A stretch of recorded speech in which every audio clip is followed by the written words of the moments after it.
আলহামদুলিল্লাহ। এই আবারও একটা আমাদের এই মাচার উপরে এই গাঁথনি করতেছি আমরা, দেখেন এটা আর একটা আবার হয়তো একটা মনে করেন যে একটা বাড়ির কাজ খালি সদাই থাকে। মাচার উপরে কাজ আমার 19টা চলে, মাচার উপরে কাজ 19টা কাজ চলে ইনশাল্লাহ।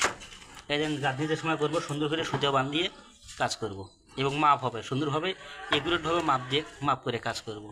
এটা লক্ষ্য রাখবেন আপনারা। গৃহস্থ ভাইকে সবাইকে বলি আমি, যে সময় কাজ করবেন সুন্দরভাবে মাপযোগ দিয়ে কাজ করবেন, যেন সুতা যদিগুলি একটু আপ ডাউন হয়ে যায় গাঁথনিটাও কী হবে, আপ ডাউন হয়ে যাবে। এটা লক্ষ্য রাখবেন গৃহস্থ ভাইকে বলবে। এই যে আমি গাঁথনি করতেছি, এই আপনারা গাঁথনি, এটা শুধু ভিতরের গাঁথনি। এটাই দেখুন কীরকম ফিনিশিং, আরও বাহিরে কীরকম হবে এটা আপনারাই জানবেন। এই দেখেন আমরা কাজ করতেছি, এই দেখেন এরকম হাজার হাজার কাজ চলে আমার ইনশাল্লাহ।